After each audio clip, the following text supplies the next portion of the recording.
Okay. Hi, everyone. Thank you so much for joining us today for our special International Women's Day webinar with such an amazing panel. My name is Wendy Ajulu from Sandbox International. I'm very grateful for you wherever you're watching or listening to us from. Yes, share with your networks. For those who haven't joined us yet, share with them so that we can have such an insightful conversation. A few house rules before we begin. Please make sure your audio and video are muted throughout the session. If there are any questions, please put them in the chat. The team will pick them up and answer them as we keep going with the session.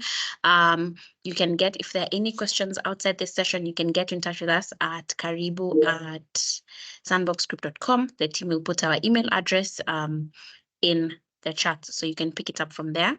A little bit about Sandbox. We are an SME support hub supporting more than 2,500 businesses across the continent, and currently we host 33 experts, all from various fields, from marketing, HR, PR, accounting. So Sandbox is your home for SME business support. You can visit us today at Chania Avenue in Kilimani at CMS Africa, ground floor. Our email address is karibu@sandboxgroup.com. If there are any questions throughout the session, please put them in the chat and get in touch with us. Our moderator today is Faustina, and I'll introduce Faustina, who will take us through the session tonight. Faustina is the lead consultant for medium-sized businesses at Wild International. She leads a team that develops strategy, designs, and builds new business systems and processes.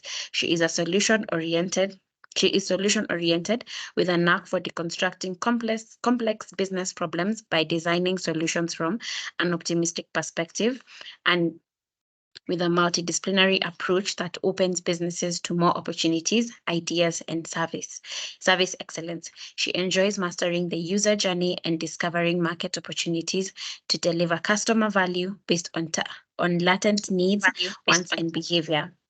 Her areas of specialization include scale-up strategy formulation, market entry, design thinking, and business planning. At Wild International, she manages a team of consultants and analysts while expertly developing strategy for corporate and medium-sized businesses, business coaching, and mentoring. Karibu sana, Faustina. We're very delighted to be having you. Over to you.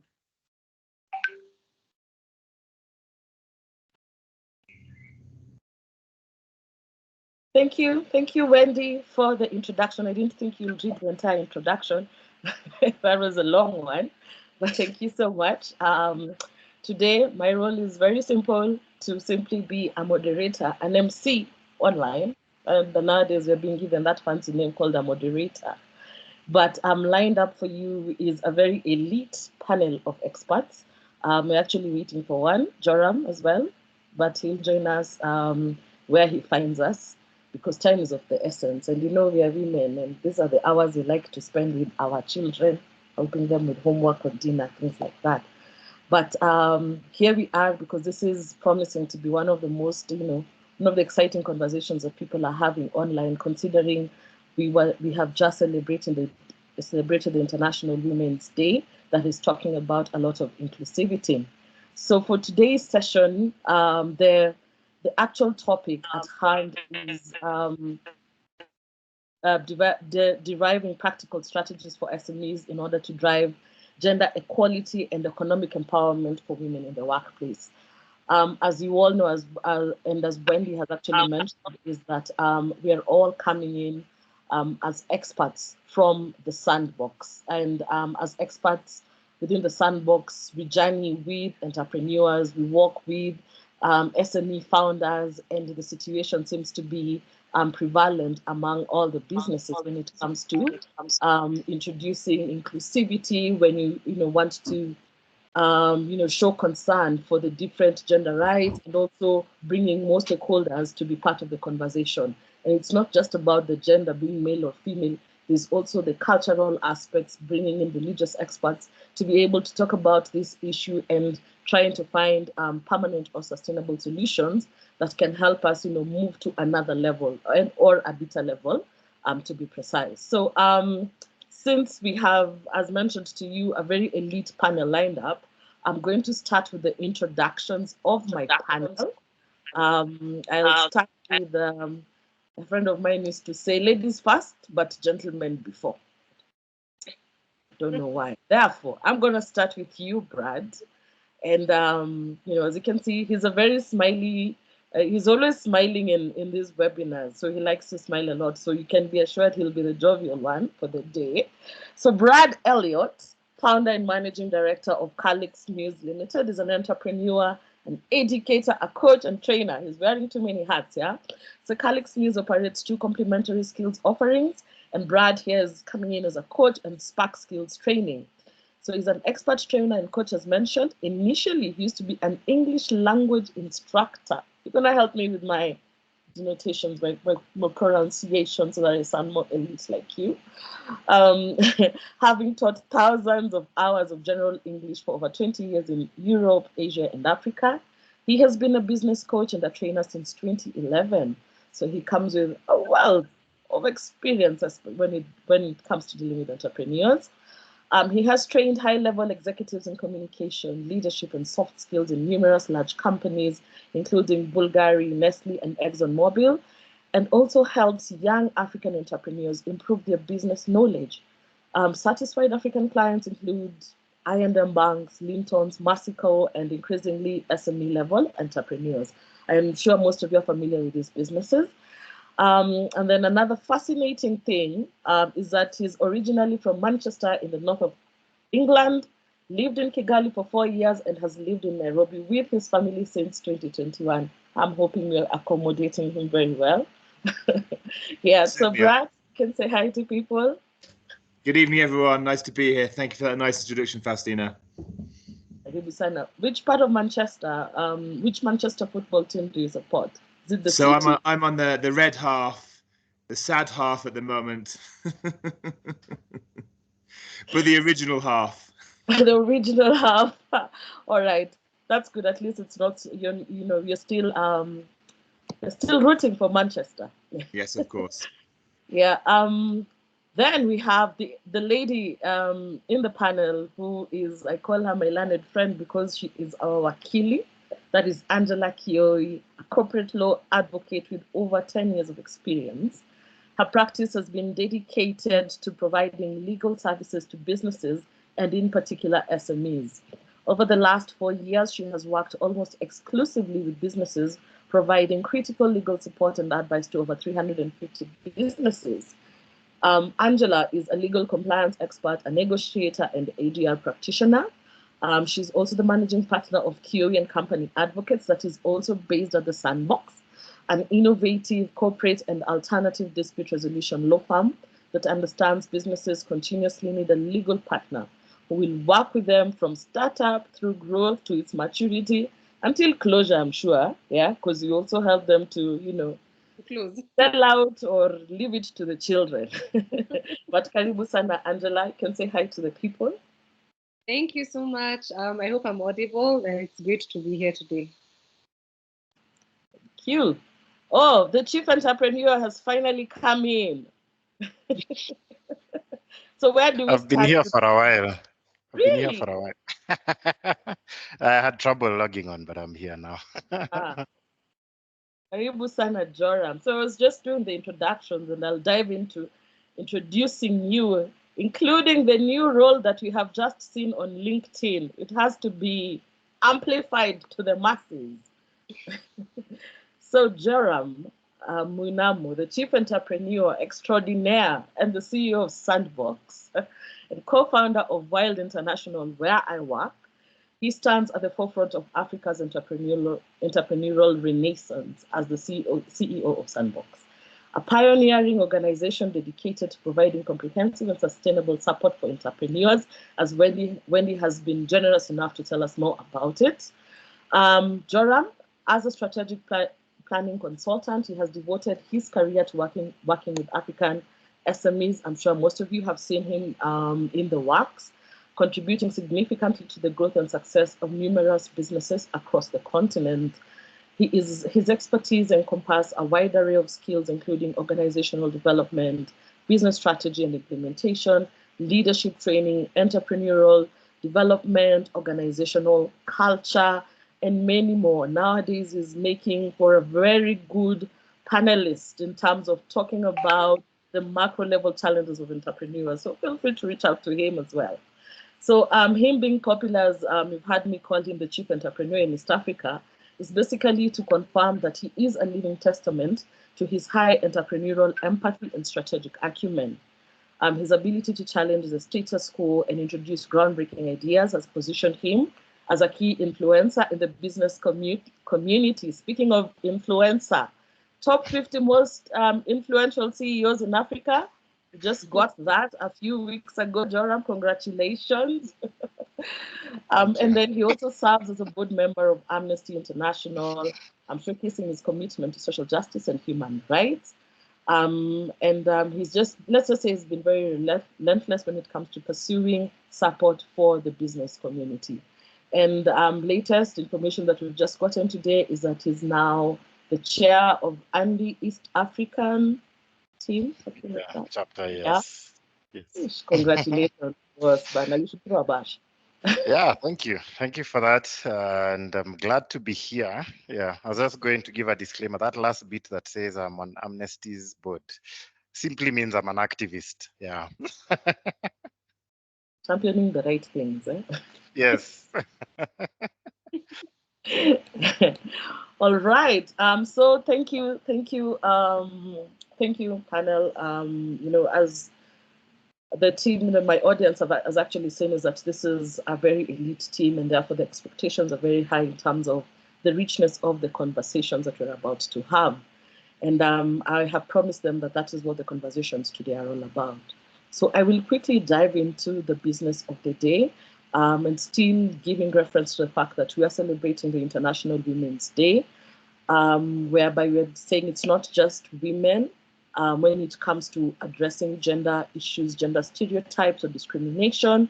We're trying to create inclusion whereby other people, other genders, other economies, cultural aspects, and political challenges are also brought within the box to make sure that when you're talking about inclusivity, it's a wholesome affair. But despite the fact that this is the intention, of course, we're not there yet. And to back it up, my first line of questioning, and I'll actually just draw it out to our chief entrepreneur, Joram, is the fact that Kenya seems to be scoring very well when it comes to women and women in business. According to Business and the Law 2021 Index, we were ranked 80 out of 100, right? And when it comes to, a couple, 106 countries that were sampled, we were 95 number 95 when it came to global gender gap. So that means we're not scoring that badly, but we're still not there as a country. From your own point of view, Joram, and given your experience, what is it that we're still missing?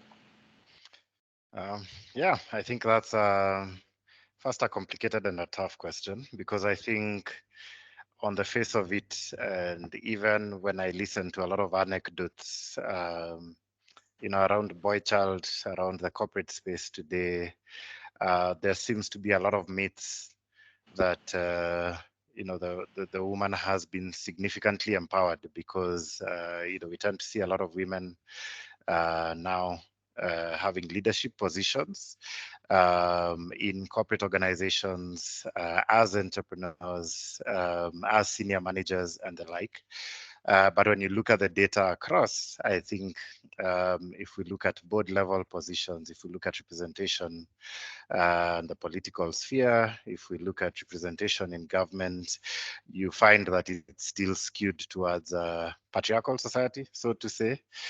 So to speak. And also when you move away from the urban areas, you still find quite some pervasive mindsets around the fact that it will be difficult to just find a lot of women in leadership and also in the larger ranks internally. When we were preparing for this, I think I had mentioned that we've just come off working with a client of a countrywide study that actually shows that small, medium-sized enterprises, the faster they grow, the more they hire men, and it doesn't matter if they are run by men or women. And so there's still a lot of data that's showing that we have a long way to go in creating gender parity internally. I think down the line we may talk about, do women earn the same as men? Are they discriminated upon when it comes to hiring practices? Are there, questions even asked in interviews that are discriminative and, illegal? That happen. So there's, if you look at it broadly, I think we still have a long way to go, all the way from governance levels down to entry-level recruiting practices. And so whilst Kenya, I still don't think we rival Rwanda based on a lot of statistics I've seen. I think Rwanda has higher gender numbers getting into positions, but much as Kenya has tried a lot to put policies in place, from laws to policies that increase representation of women in the political sphere, and even as we celebrate something like International Women's Day nowadays, I see a lot more organizations having initiatives that celebrate and maybe talk about the fact that they are adopting better policies when it comes to creating gender parity.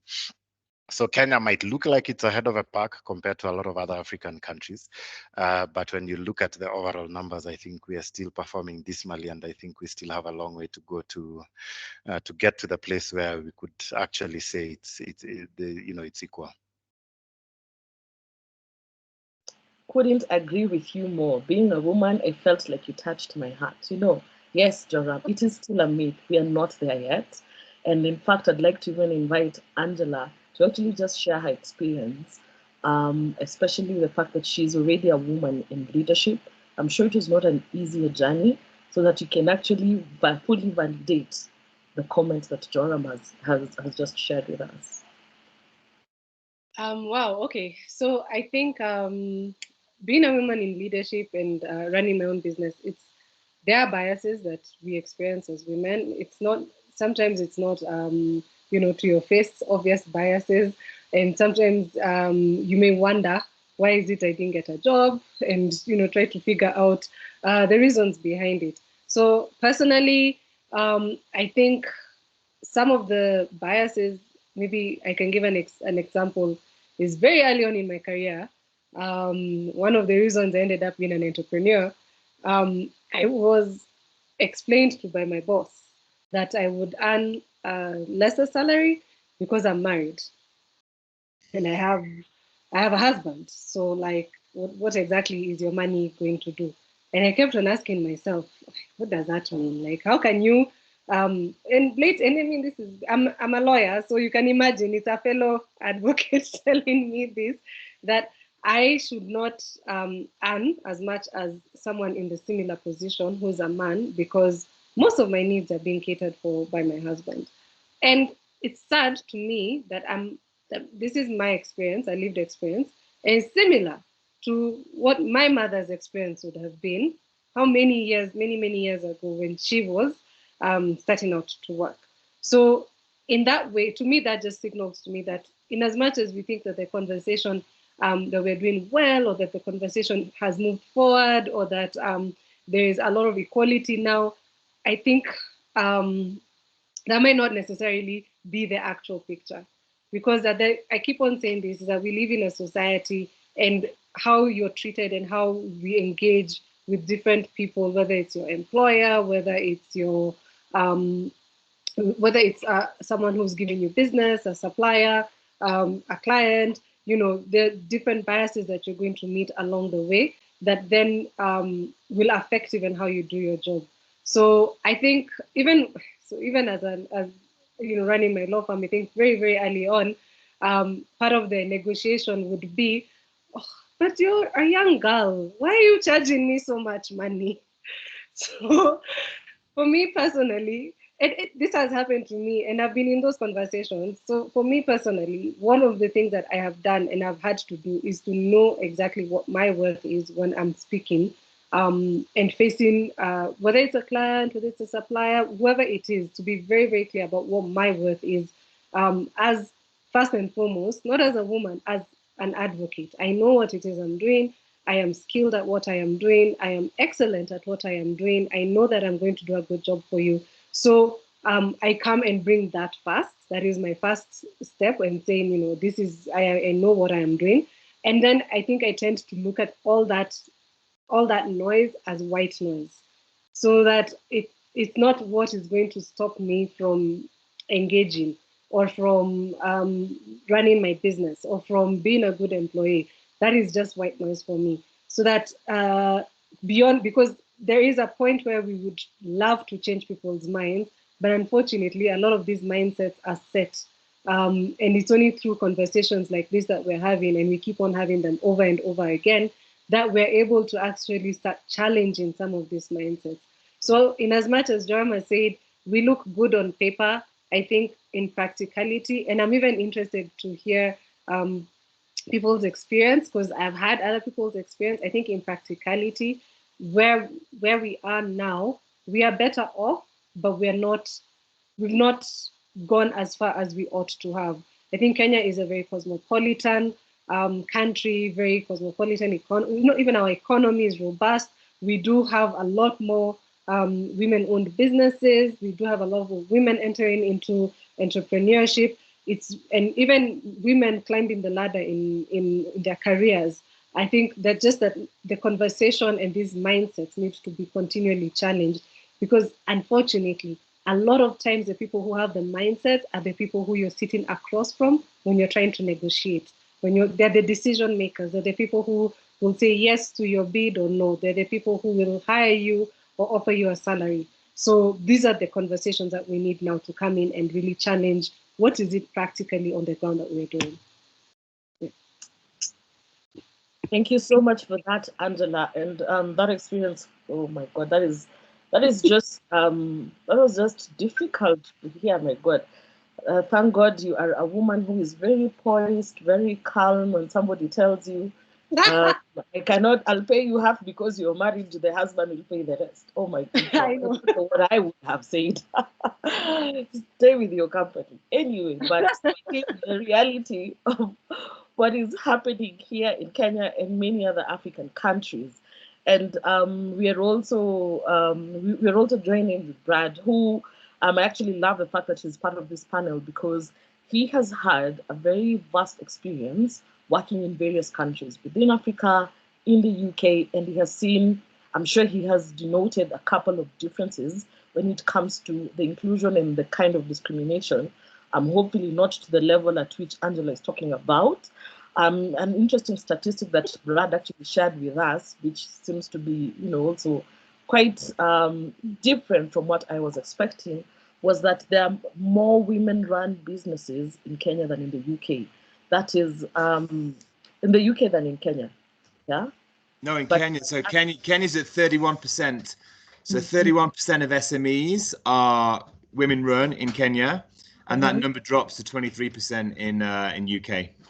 Wow. Okay. Interesting. So maybe Brad, you can tell us what are some of these differences that you're actually seeing when it comes to Kenya and the UK, and perhaps what are some of the different solutions that perhaps entrepreneurs can take into consideration to just allow for inclusivity? No, definitely. I think before I answer that question, I think one of the things that Angela mentioned is about people's attitudes. And while I was researching for this webinar, I found a survey from 1984 from the UK, which is 40 years ago, so within my lifetime. And over 50% of people, men and women, agreed with the statement that a woman's place was in the home. This is in the 80s in the UK. So now that survey was done in 2019, and it was 95% of people disagreed with that. So over the course of 35 to 40 years, the attitude shift has come from something that over half thought it was the man's job to earn the money, the man's job to go out and work to provide for his family. That has changed in 2 generations to it's totally normal for women to be in work. So that shows you that it's quite surprising in a way that it's quite so recent, and how quick attitudes can change. So I'd be interested later on in the discussion, if time allows, for Angela in particular, to say how has times changed for her when she started out her law, and business, women in business 20 years ago, 15 years ago, to now. Have attitudes shifted in that time? Because now despite the low numbers comparatively in the UK, female entrepreneurship is something that is celebrated in the UK. It's something that is supported by. There are lots more men, I think, and it's good that there are men on this panel, as you mentioned, because we have a role to play as well, right? In supporting our spouses, our partners, in taking the challenge of entrepreneurship. And a lot of men in the UK now are choosing to step away from business and become house husbands. I'm not sure there are too many Kenyan men who are house husbands. I may be wrong, Durham, but I doubt it. So the attitude shift is shifted for both men and women, and it's much more acceptable for the woman to be the breadwinner, for the woman to go out to business, and that kind of thing.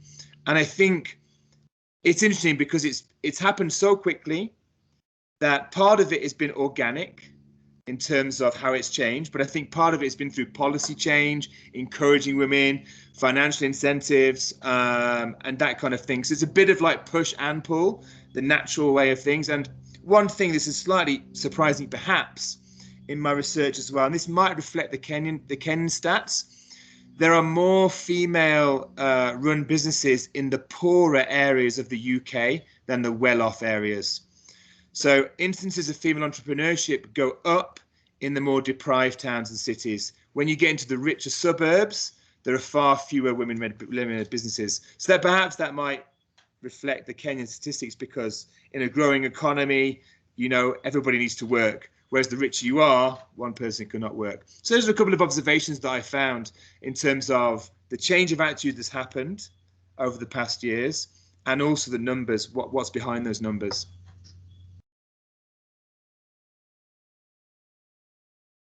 Fully. Wow, it's like a flipped reality of things when it comes to what's happening in Kenya and what is happening in the UK. But I'm glad to see statistics from 1984 and what is happening now. At least it has changed. That's a significant difference, where 95% of men do disagree with that particular statement. Yes, the place for all of us is to be able to sustain ourselves, and everybody is able to contribute equally or what is within your means. And I love that statement. I hope one time in Kenya it's going to be the same, it's going to reflect the same, because I'm sure if I would have raised the same question and asked men to respond, I don't think I would have loved the results. I really don't think I would have loved the results. But still, on matter statistics, one of the other things that I stumbled upon was a UNFPA study about the gender pay gap. And as we speak right now, there's a 50% pay gap between men and women. Joram being one of the biggest advocates for entrepreneurs in adopting best practices, even things like inclusivity. What have you been advising people out there when it comes to breaking such unfortunate biases, honestly? They're doing the same job, but are being paid half the amount.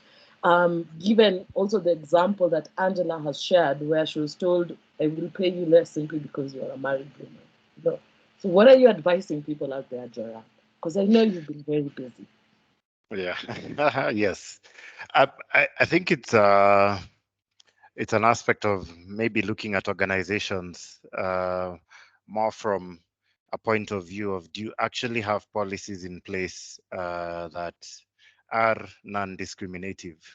For myself, when we put out maybe calls for recruitment, we have like a what do you call it, like a standard pay package for a position, and it doesn't matter that you're male or female when you apply and show up for the interview.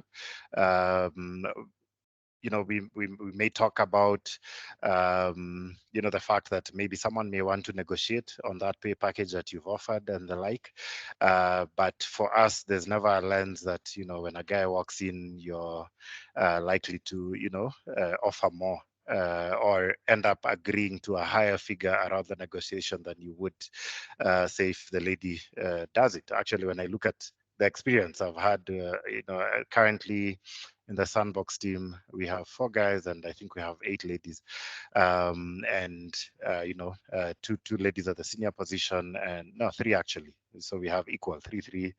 at the senior position. And so we don't have that lens that if you come in a certain position, then we negotiate lower or offer lower or something of a sort. The pay package or the salary bands that we have at starting out, at growing, at managerial level are more or less at the same level. And so the lens of gender never comes in. The questioning, around what is to be done, we would focus on the productivity aspects or achievements of what the person has been able to do before. So you just, give the merit for what it is and let the policies be completely non-discriminative. Of course, I've heard of different psychological constructs where sometimes you're implicitly biased and you don't even realize it yourself in that interview process, that you're looking at somebody from a biased point of view, or asking yourself internal questions that could lead you to make a biased decision when say deciding on the last three candidates, and you have a guy versus ladies. There are people who will think about the whole maternity issue. There are people who think about, this person might be away for some time when they join us and all these sorts of things. I don't think there are any studies that show, lower productivity. If you actually look at how most, organizations work, you'd find that maybe performance management is done on a quarterly, annual basis. And if you ranked how people have performed on an annual basis, you find that, the productivity is the same. So even if people are away for whatever reason, the output ends up being the same. And so it's encouraging organizations to put policies in place, like, for example, learning and development policies of what's the path somebody will go through from the time they come in as an intern or as a fresh, graduate employee, and what are the different steps, and what would it take to have people promoted to the next level based on productivity, so that it's also clear and transparent internally. These are the things that I need to do to be able to move to the next level in terms of my performance and the like. And so it's just having always a neutral lens when you look at how people are managed in an organization. And so for myself, that's been it. I think, in my history, both from the civic side and corporate side, I've been through a lot of trainings that just help make men aware of breaking the biases and being extremely deliberate about putting policies in place that do not discriminate or discourage or work against one group or another. And so even for myself, there are certain interview questions I would never ask. Doesn't matter whether you're male or female, questions around family, questions around what you're planning around family, questions around your status, all these sorts of things. I tend to be very blind to them, and I just tend to focus on questions that will help bring the best out of what somebody can be able to do for your organization when they come in. Of course, we've gone through quite a number of recruitment processes where the final three candidates end up being ladies. And at some point, we're even asking questions around how is it that we're ending up with this kind of situation. But you'd find that, we don't necessarily apply any kind of gender lens around how those outcomes end up happening. We just try and balance out and make sure the best people end up in the organization. And that's how we've ended up how we are as Sandbox today. Good job, Joram. I think Sandbox is one of the few exceptions that we have in this particular country. In fact, I had an experience. Luckily, it was not touching on me, but it was touching on a colleague. Because if it was me, I come from a family of human rights activists, so I'm always reminding people of my rights. But I once worked in a company where one of our colleagues got pregnant, and so she was going for maternity leave. And the comment that the owner of the business gave was that, why should I be paying her as if I'm the one who got her pregnant? This is in Kenya. The business is owned by a foreigner, and the person just had the audacity to say that. And I just said, I don't know, I hope he's drunk at 2 p.m. I don't know, because it was one of those difficult moments to experience. And I just want to use that as a segue to ask Angela, what are the laws regarding laws that are protecting women working in such environments when they're applying for jobs, things to, negotiating on salary scales, the contracting bit. Because, it's easier if the law is backing you. Sometimes even those who really don't want to do it, they have no choice but to do it. So which are some of these laws that perhaps women can also use to be able to defend themselves when it comes to the biases that they're experiencing? Thanks, Faustina. So I think the first place we always start is with the Constitution, and equality is enshrined inside the Constitution. So it's illegal to discriminate on the basis of sex or gender in this case, or religion, or disability, or differently abled or anything. Yeah, so you cannot discriminate, and that equality is enshrined in our constitution. So what we see happening a lot of times in Kenyan laws is that we take the principles within the constitution and they're filtered down into the laws. So specifically with regards to the employment, and because we're talking about gender gap, the pay gap for gender, Section 5 of the Employment Act requires that an employer shall pay their employees equal remuneration for equal work. So if you have two employees doing the same job, you are to remunerate them equally at the same rate. However, of course, we know, even as Joram has alluded, for ground things can be different, meaning that people come, people negotiate differently. But I think the main thing is that you should not have policies as an organization where you offer lower salaries to people of a specific gender because they're of that gender. So you need to make sure that each time you're offering a salary or you're entering into negotiation, you're going in with a specific amount and saying this position is 100,000 shillings, and that is what you are going to offer for the position, which really means that really you'll only negotiate up. Yeah.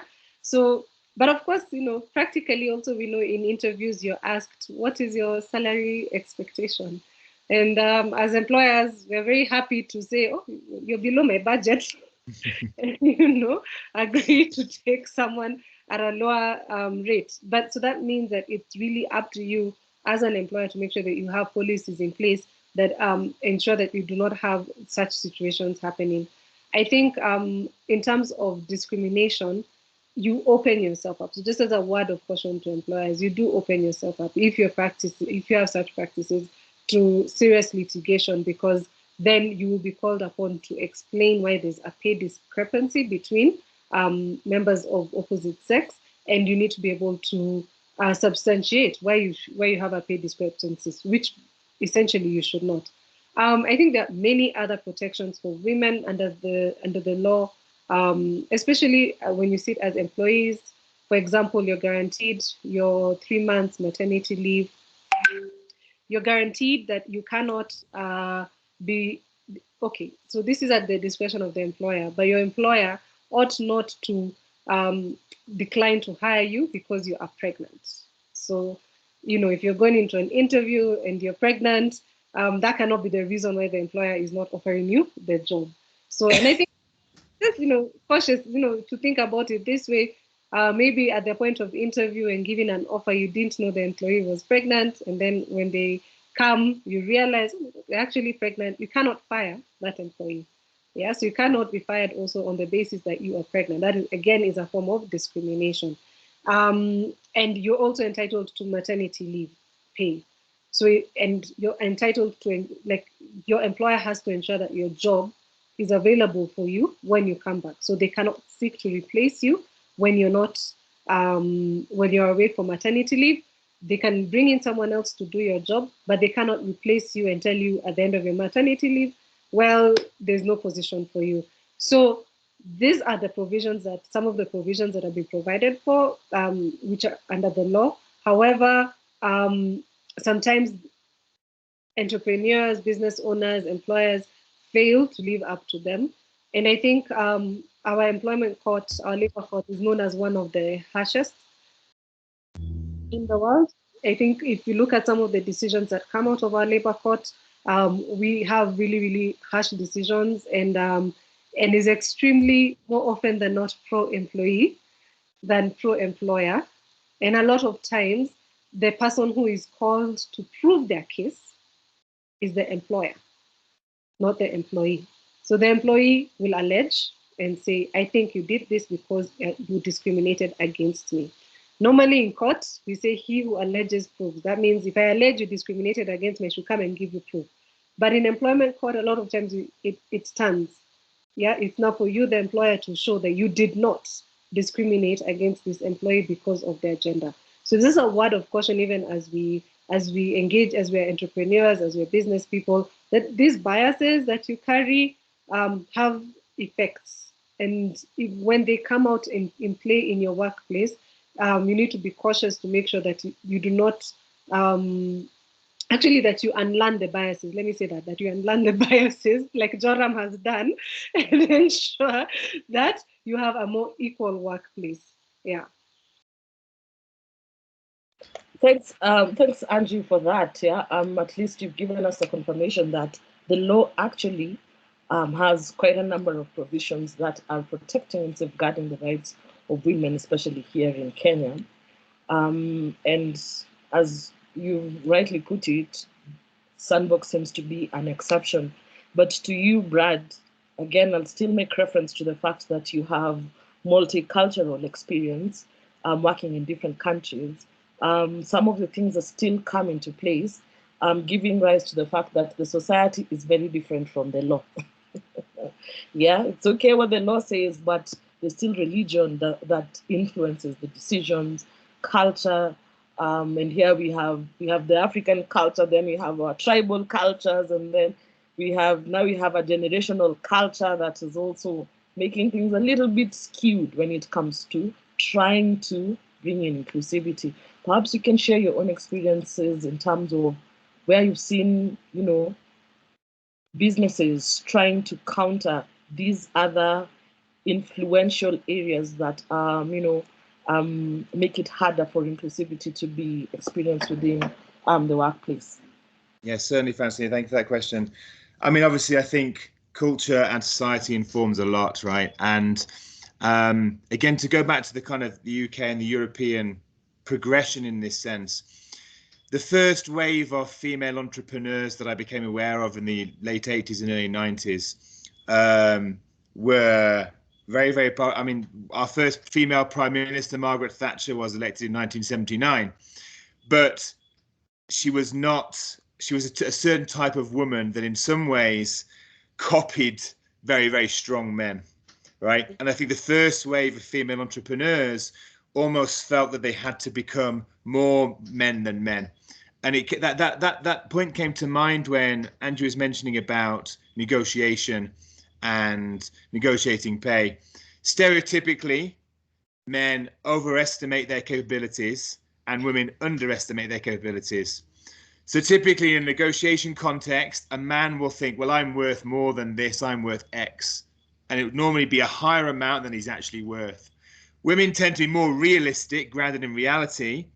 So there might be on the more pessimistic side of salary. What's your salary expectation? Okay, they're more likely to accept something low just simply because they're based in reality rather than having this outsized ego which thinks that they're the best, right? So, and that is very much culturally driven. If you've got a patriarchal society that Kenya probably still is, that male ego is gonna promote them to try and overestimate their capabilities and ask for more, demand more. And what a woman like Thatcher did, I know she wasn't a businesswoman, but she was a very successful politician. She aped men. And I think what's interesting now in Europe and in especially, I lived a long time in Switzerland, and Switzerland's an interesting case, right? Switzerland did not have the full female vote until 1990, 34 years ago. So Switzerland's a federal system, so they have different cantons, and the last canton to allow females to vote was in 1990. So all of us were alive then. But now, over 40% of businesses are run by women. 7 of the 8 current members of the presidential parliament, they don't have one prime minister, they have like 8. Most of them are women. So in those 40 years, they've made massive strides. And also, the type if I can say this, that the type of expectation of what women should be has become more grounded in reality, I think. So rather than try to pretend to be like a man and be too aggressive like Thatcher was, for good and for ill, now both the culture and the society around is accepting that women are equal to men, and that's been enshrined in the law, obviously, and all those kind of things. But they're also different, and they bring different skills, which is another reason why having a diverse team of complementary sexes brings complementary skills. So what we're finding now in the West is that women don't have to try to ape the over-aggressive, assertive excesses of men to be successful entrepreneurs. They can be more like themselves, if you know, those that are like that, and still run businesses successfully. And I think that has come from the culture of acceptance of women in the workplace, of having more generous maternity laws than in Kenya. I mean, 3 months is good that that's enshrined, but you know, in lots of Scandinavian countries, it's 1 year. So you have so much more time to bond with your baby, and you're still guaranteed to get your job afterwards. So there are lots of things that the legislation can do even more to protect women's rights, sort of thing. So I think the culture has shifted, and again, given the example of Switzerland, quite quickly. So in this ever-changing pace of world, the dynamic world, and entrepreneurship is changing, and the world is changing so quickly, I'm optimistic that in the next 30 years or 40 years, Kenya can look back and say, look how much progress we've made, because attitudes will start to shift. In Sandbox, there are lots of most of the people that I see in employment are women, frankly. I mean, maybe that, in terms of youth unemployment, men are like losing out almost. It may be that, do you know what I mean? So that's a sign that things are going in the right direction in terms of gender equality. And that is shaped by culture, but it will also shape culture. It's this symbiotic relationship. But the thing is, Brad, we don't have 30 years to wait, right? We want these solutions like now, tomorrow, right, Angela? Yes, I agree. But anyway, you know what? We will get there. I would say we don't have the 30 years, but I'm sure we can find ways to speed up some of these transitions to take place. And I like the fact that you've talked about sometimes the whole idea of trying to, push for inclusivity. There's that notion that you have to act like a man. And we've watched a couple of clips about, seeing how Margaret Thatcher used to behave in Parliament, how she would deal with reporters and all that. And I think maybe in those days, it could have been the easiest way for her to get the attention that she required so that policies are passed and she's able to efficiently run a country. However, there's this thing that is coming up, and you're seeing, especially within the political space, is that in as much as we're trying to bring in a lot of inclusion, especially for the women, we are trying to create positions for them, and these positions do not come with any form of power. So you're there for the sake of saying there was gender representation, but ideally you're representing no one. Okay, you just shout 1 or 2 days and then that's it. So maybe I can start with Joram, but this question goes to all of you. You can share your experiences or solutions that you think entrepreneurs can leverage on so that their positions make sense. How can women, fight for the right representation, fair representation, and be given these positions? Because in my view, most of these women are actually qualified for it. Maybe they're just soft spoken, but they still get the job done. So how can you inspire women to go for the big jobs, to take up the next Safaricom CEO role? And we can start with perhaps you, Joram. Yeah, I was just going to say, I don't think the activism should stop. I also don't think that having the token positions is necessarily a bad thing. It at least, I think it has elevated a number of people who raise their voices. I think we had Rachel Shebesh in one of those positions, and those kinds of people who maybe in a second round now get into elected positions. I think Nairobi women rep also ended up in an elected position. I don't know. It at least gives visibility and gives people a platform, where they can have a bit more of an elevated voice. But the activism cannot stop.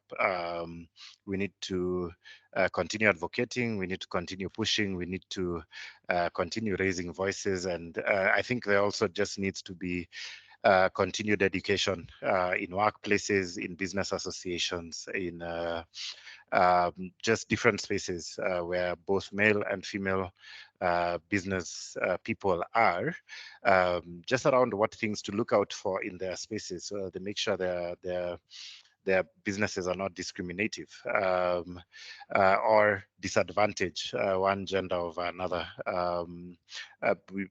There are things embedded in law that workspaces are supposed to do to even accommodate for nursing mothers and these kinds of things that tend to go unrecognized as laws that should be adopted in workspaces. So I think the education needs to continue, the advocacy needs to continue. I think there just needs to be continued debate and conversation in different spaces that get people continuously interacting with the fact that we can still do a lot more to make workspaces particularly friendlier for women, because the statistics still show it's not yet there's no parity in that space. And so I wouldn't stop at where it is that we've reached today. I would continue to have this conversation. Having it today is a step in the right direction. Having men advocate for women is also a step in the right direction when you have influential men who are also educated.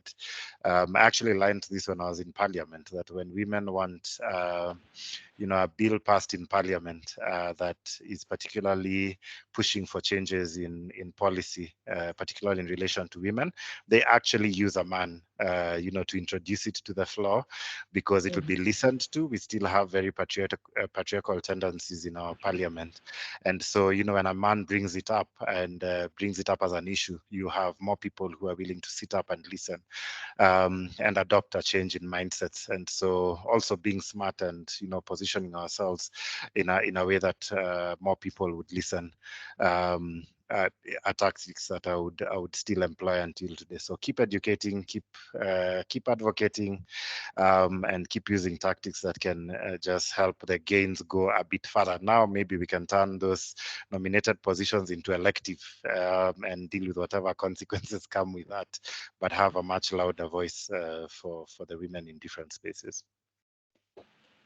Angela, what are your thoughts? Any additional thoughts that you'd like to share with regards to this point of going for the and position, not this, not just the given ones? Yeah. Okay, I think my perspective is that I know we do a lot of encouragement of women, and that one thing that is excellent about women is that we are very good at mentoring and at sponsoring and at giving advice and encouraging. It's actually to go for the positions. If you, Brad has said it right now, a man will always look at themselves and say, I am actually worth this position. And they can look at a job description. And this is actually true. I think that, the differences in gender, sometimes like you look at a job description, the man says, I can do 3 out of 5 of these things, they will apply for the job. But a woman will say, I need to do 5 out of 5. I need to be able to tick all the boxes and even add 3 more on the side that I can also provide. So some of those, I think those are even our own internal biases that we need to sit down and challenge for ourselves as women, to say, why am I not going for this job? Why am I not applying for these positions? We need to actually get out there and present ourselves. I agree with what Ron has said. It is important to have, I guess in America, you'd call it affirmative action. It is important to have that we enshrine in the laws and in policy things that encourage that gender equality to take place. And I think why that is also important is that then you get to see the worth of having women in those spaces. So if you do not, if you don't open the doors, even if you open the doors as a nominated position or as an affirmative action position, you know, to just tick and say we have gender equality, or we have 2/3, 1/3, 2/3 in Kenya, yeah, gender rule, that we are compliant. It's okay even if that is why, that is the starting point. Because the minute women are in those boardrooms, the minute they're in those decision-making organs, the minute they're in parliament and in the Senate, then we get to see what the difference of them being there is. And there's an excellence that I like to say, so that I have seen when working with women in leadership, and that comes from what they do. The women tend to take their jobs very, very seriously. I'm not saying men don't, but this is just one of the things that I have seen, and that they are always interested in overachieving and overdoing. So when you put them in those positions, then we get to see what the impact of their voices are. Yeah, so I think even as we say go for those positions, it's not necessarily bad to have the affirmative action positions. It's actually excellent, because then you get to show exactly how it is that the women in those spaces makes a difference. Yeah, very true, Angie. What about you, Brad? What are your thoughts in the same issue? Yeah, no, thank you, Faustina. Yeah, I mean, I totally agree with Angie. I think, you know, as a coach, I'm a firm believer that you have the power to change and be the change that you want to see in the world. So I think part of it has to come from women developing their confidence. As again, I think I mentioned before we came online, the third most popular reason for women not starting businesses in the UK is low confidence. The belief that they're doubting themselves, they can't do it. 24% think it's too risky, which I think those two things are related, right? So what's stopping people is they're having that confidence in, oh, I can't do it. So you have to kind of, there's one phrase that we use a lot in America, fake it till you make it. So pretend that you've got the competence, and then the competence will come. So I think having the daring to do, and then finding actually you can do it, and that's where competence grows. So you have to be the change you want to see.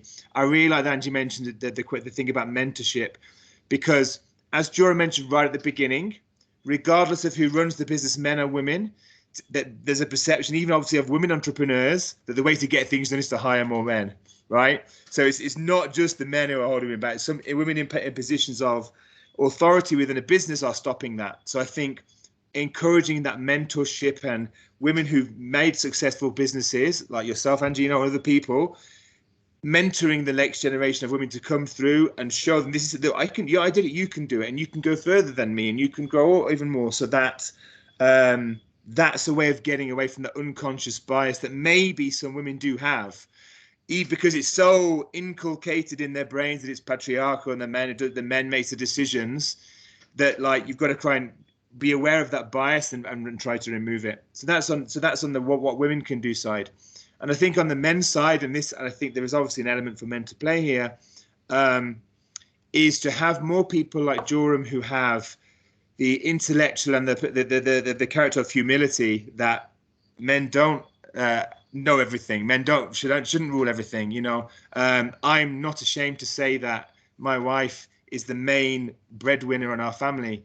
She has a high-powered job, and I think that's wonderful. And I've encouraged every step of the way. And I think there are more people that can say, "Look, you go for it. This is what you want to do. This is you're passionate about it." I think the more men that can be humble and realize that actually a strong man is somebody who lets other people grow and lets other people develop, rather than feeling threatened by a strong woman. You know what I mean? So I think men also have our role in terms of being humble and being the change that we would like to see in the world, because we know that a fairer world, a more equal world, a more balanced world is a better world. And that's what we need to achieve, right? Thank you so much for that, Brad. Power to the women in your life, and power to all the women who are listening to this conversation. We need to start daring. And I like the quote that you shared with us, which is, you have the power to change and be the change that you want to see. I think maybe it's just boldness that is lacking. This is it's a hot conversation. It's the current popular conversation going on. And we have a couple of people listening in live. So if you have any comments, any feedback, please share with us on the chat as we go on. We've already done 1.5 hours of this beautiful conversation, so we're just about to finish. But before then, there's still other areas that we feel like it will be a disservice to you if we don't ask around it. And now I want to get into a very interesting conversation that we were having, thanks to Brad and his profound insights when it comes to gender inclusivity. And he was talking about the fact that yes, we all understand that entrepreneurship is just risky, and as a result, when making choices, especially when it comes to the hiring choices, we find most entrepreneurs will incline towards the gender that is, let's just say, not so risk averse. They're willing to join the entrepreneur in the in the boldness journey. So this statement could be a stereotype. This statement could be the truth. So back to you, Brad, and I will give you the opportunity to start us off on this particular area in terms of us women being labeled as, the risk-averse gender. Is that really the reality? Because I don't think so. I think it's changing. I mean, in 2021, 49% of new businesses in the US were started by women. So it's pretty much gender parity. So I think that obviously wasn't the case 10 years ago, 15 years ago, 20 years ago. So I think people are getting more assertive, and Americans generally, regardless of gender, tend to be more confident and, estimate in terms of their ability. But on the other side, I mentioned this survey of what's stopping British women from becoming entrepreneurs, and a quarter said it was too risky. They felt it was too risky. So that still suggests that taking risks, and this may even be may have like historical reasons for it. If you think of like stereotypical hunter-gatherer societies, the man would go out and hunt while the women would stay at home and protect the family. So if you're protecting family, you're less likely to be risk averse than if you're out hunting, sort of thing. So it may be that there are long-standing cultural reasons for this, but I think that's interesting that in America it doesn't seem to stop women from opening businesses, but in Britain there's still that reticence, there's still that fear that taking a risk. And I should say, by the way, that the biggest reason for women not starting businesses in the UK was lack of access to finance. And we all know any business, that's the number one challenge, male or female. The lack of finance is the thing that's stopping you. But it suggests perhaps that, in situations where people are married, the husband might still have access, control over the finances in that scenario, even in the much more developed West, inverted commas. So I think it's partly the cultural thing, but this thing about risk I find interesting because there's different data from different Western countries. I don't know how that reflects in the Kenyan experience and the African experience. Is there a perception, are Kenyan women risk averse? I don't know. Only they can answer that. I would like to pose that question to Joram. What is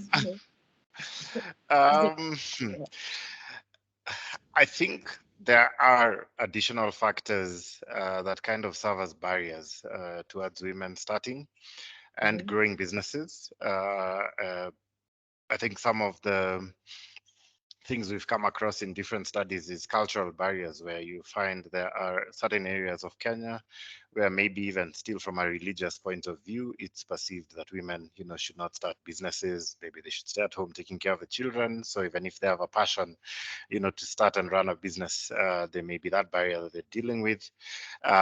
In certain aspects, you just have people thinking certain jobs or certain types of companies, construction, engineering, and this, that, and the other are male-dominated, professions. Actually, in the study we did, it did show that when women went into those professions, they ended up doing a better job and earning more money than even the men when they, served as suppliers or businesses that run in the spaces considered to be male-dominated industries.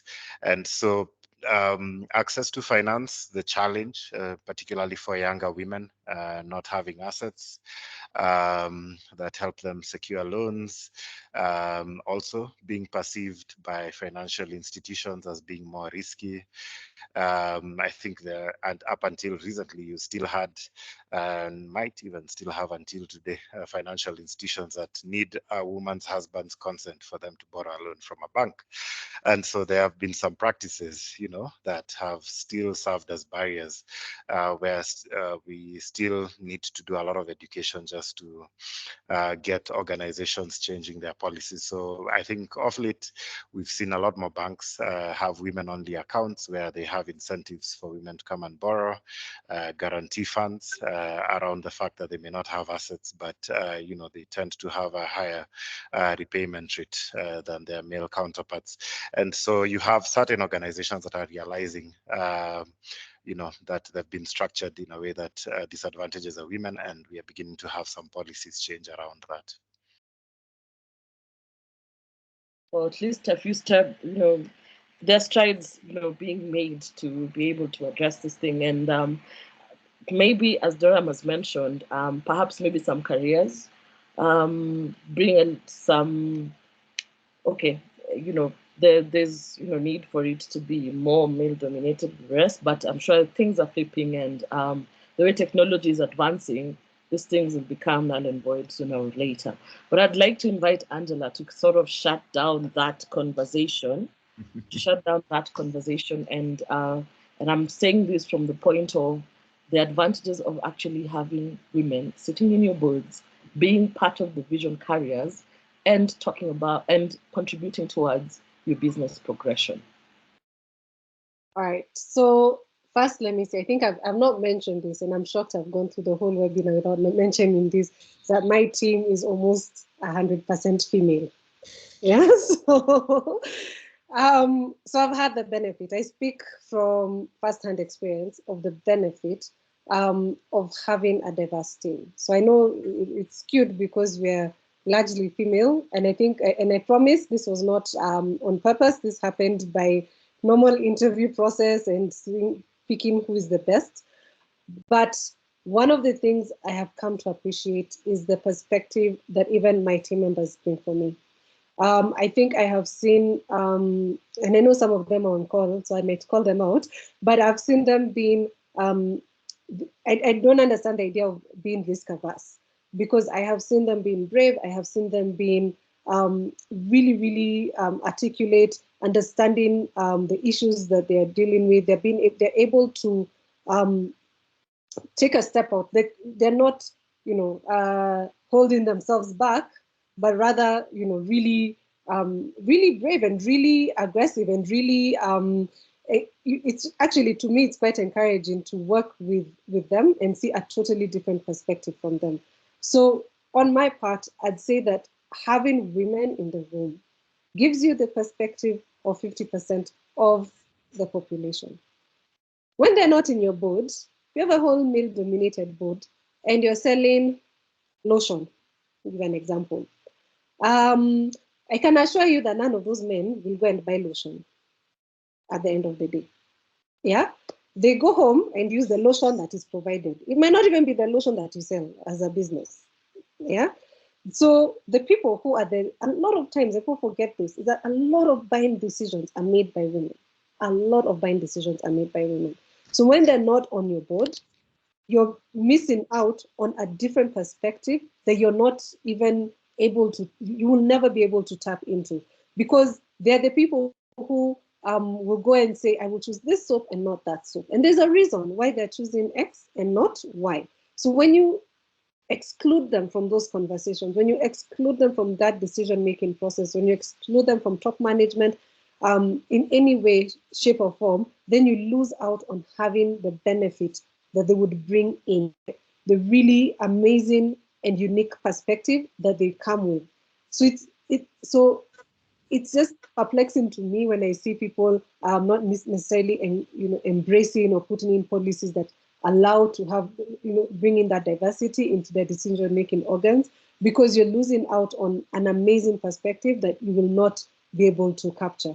I think a couple of years ago, we were doing it was like a conference by blue chip companies, and were trying to explain and encourage us that they're on the path to hiring, to doing business with more women-owned businesses.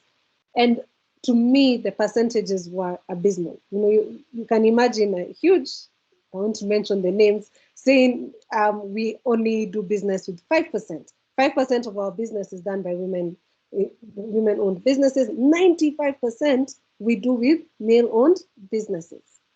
People are saying we started out at 3% and now we're at 8%. So we're really, really trying. And I mean, Brad has just said we are talking about what 31% of businesses are female-owned in Kenya. I mean, so it's ridiculous. So why can't we see the 30% that you're doing business with 30%? And really, the law says, and the policy is that you should do business with 30%. But that also means that you're not doing business with the people who are purchasing your products. So if today I am a consumer of Unilever products or Safaricom products and all those things, then I am giving into those organizations money that I earn from somewhere else, but I'm not able to sit down and do business with them. And that is a problem. That is a serious issue that needs to be looked at and needs to be addressed beyond the token of, well, we're at 5% and hopefully next year we will go to 5.5% and we're really trying. And I know it's a journey and it's a journey that they have to undertake, but really I don't see the reasons why. And it baffles me that they are missing out on getting not just the unique perspectives from women, but even helping these women-owned businesses, which make a lot of the buying decisions. Those same women are the ones who go and make decisions on buying, helping them become even more economically stronger than where they are right now. So it's just one of those things. I think male-owned businesses, Joram, take a leaf from Joram and Brad. But it's important to have women in your leadership. It's important to do business with women-owned businesses because they bring to you a different perspective and a unique perspective that you would not have considered before if you are not engaged with them. You have spoken like you have basically given the men who are listening to this and those who listen to it probably later the gospel truth of reality when it comes to growth, developing growth strategies. If you put a woman in the board, if you let women be part of your decision-making process, let me tell you, you will see skyrocketing results in terms of your numbers, in terms of your marketing influence, your market share. That is proven. I am a strategy consultant. I have seen this happen with a number of businesses, not because they're just female. It's simply because they bring in diversity of thought that is very rich. Yeah. And anyway, I hope people are going to take this into consideration and see the successes the same way we have seen the successes. So I want to take this moment to also mention the fact that this is also leading up to another event that we have on the 15th. That is being hosted by the women of Sandbox, yeah? The women of Sandbox work with Joram, the owner of Sandbox. See how Joram is really empowering women. So this is actually an event that is owned and hosted by the experts within the Sandbox, and all of them happen to be women. And it's promising to be one of those conversations where, instead of just coming in, talk about women's issues and whatnot, we want to come out with an action plan that you can actually follow through. So some of the things that you're talking about with this particular event is that we are having a panel that is also very rich and quite diverse in terms of where they're coming from. We have entrepreneurs, we have employees, everybody is going to give us this perspective when it comes to inclusivity in the workplace. Then another thing that you'll also get to gain from this particular experience is being able to strategize for success within your organization by having women be part of that conversation. Emily has actually shared the link on the chat for you to sign up for this event. So please don't miss. You don't have to be a woman to be part of this event. Anybody who wants to learn something, you want to share something, this is your event. It's going to be in correct me if I'm wrong, and it's going to be at Nairobi Kitchen, right? Yeah. Yes, that one, Nairobi Street Kitchen. But you can reach out to us. Emily will also share our email addresses if you have any questions. So please join us. It's the 4th edition coming from the Women of Sandbox. All our events are always a masterclass, so don't miss out. Okay? Yeah. So now that I have gotten that out of the way, and we're about to finish, I only have very few minutes before we close this particular session. I would like to give it back to the panelists, and they can share with us their clarion call when it comes to inclusivity. And here we're talking about inclusivity, not just from a gender perspective, but making note of the cultural biases, religious biases, generational gap biases, because generational gap is becoming a huge monster that entrepreneurs are grappling with, and then it comes in form of gender inclusivity and whatnot.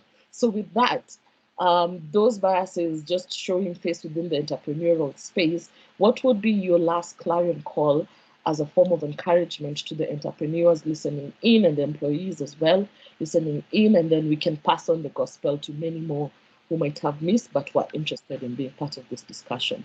And I'll start with you, Brad. Right.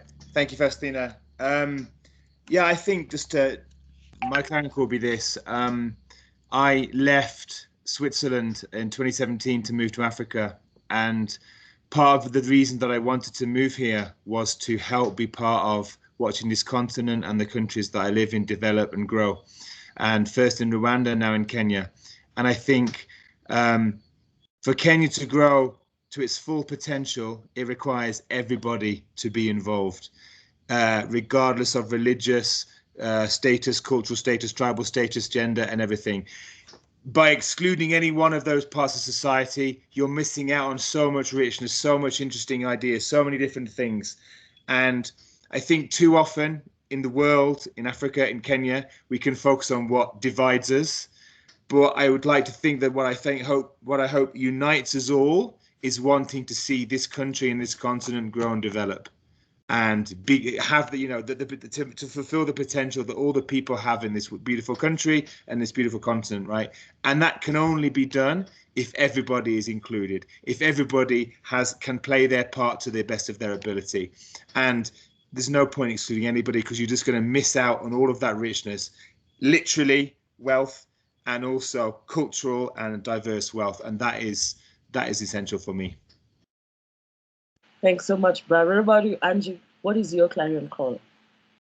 I think similar to Brad is that inclusivity to me is important. I think as you are, and let me speak from an entrepreneur's background.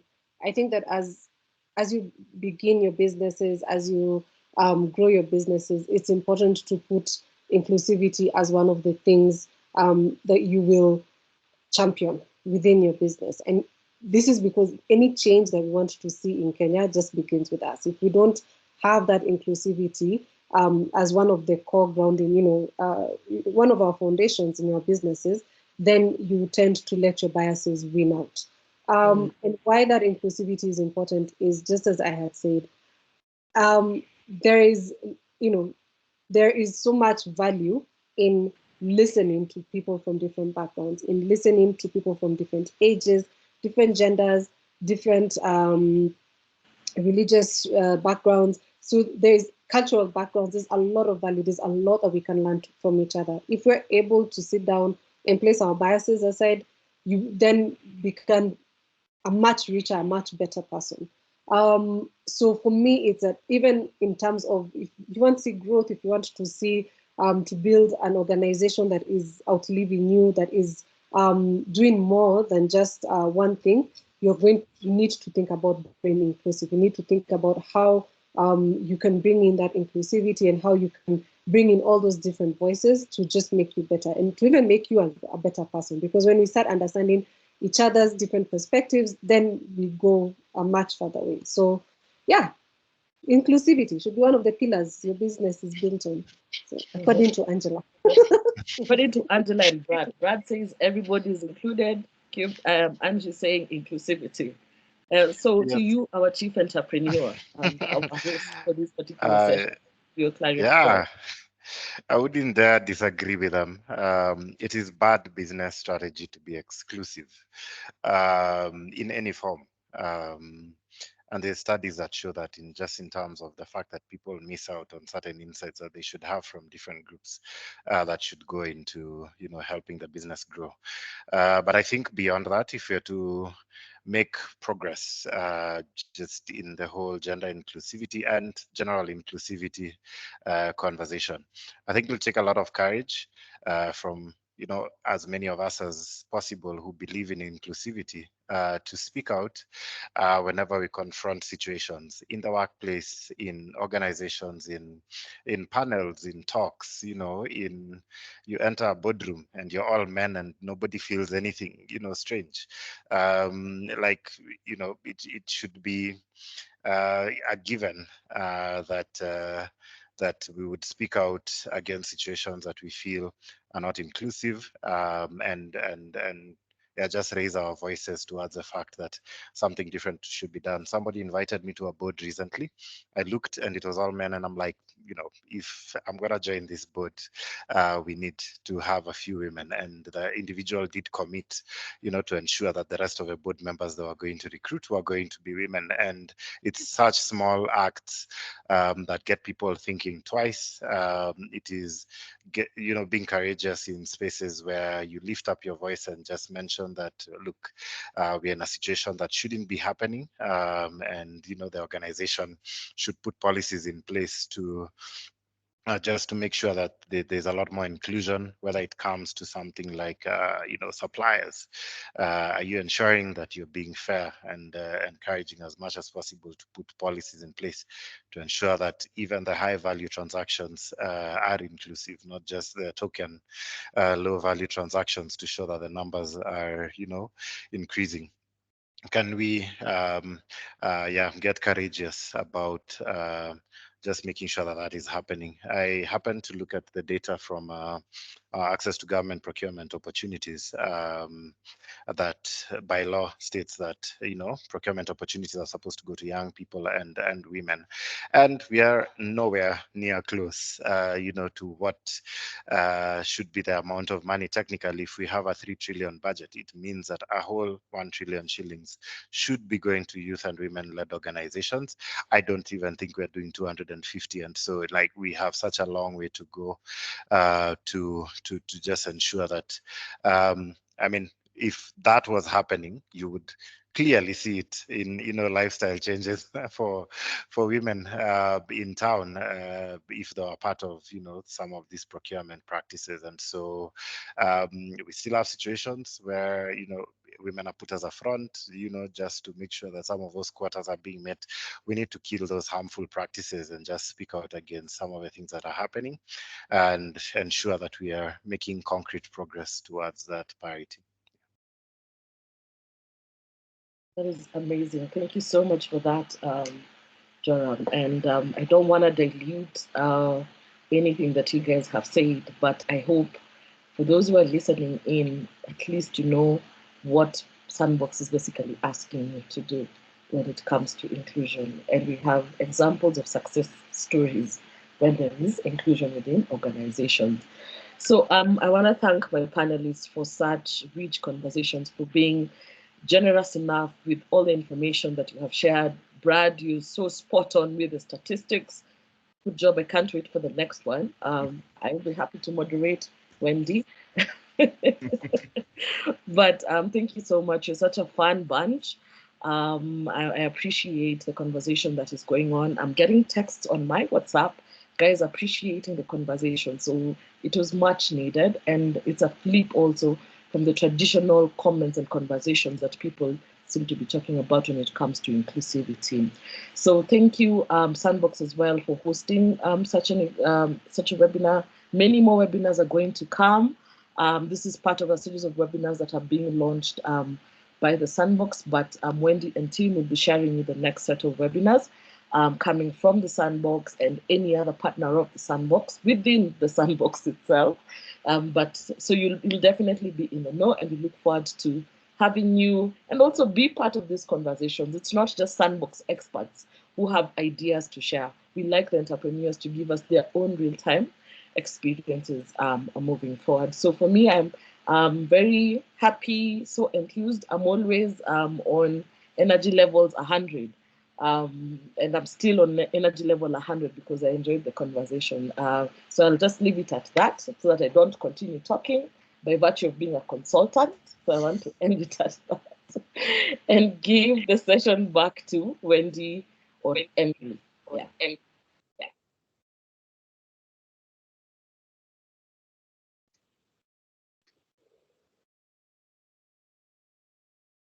Thank you, Faustina. Thank you for that very well moderated session. Thank you, our panelists. This was very eye-opening. I can't wait to watch it again. So we will post this video on our YouTube channels and we'll share it with all of you who are in here. But thank you so much. I think I also don't want to dilute it. So we'll see you next time. Yes, we'll have our webinar again in the next 2 weeks, but we will communicate in our social media platforms. Good night. Have a good evening. See you next time. Bye.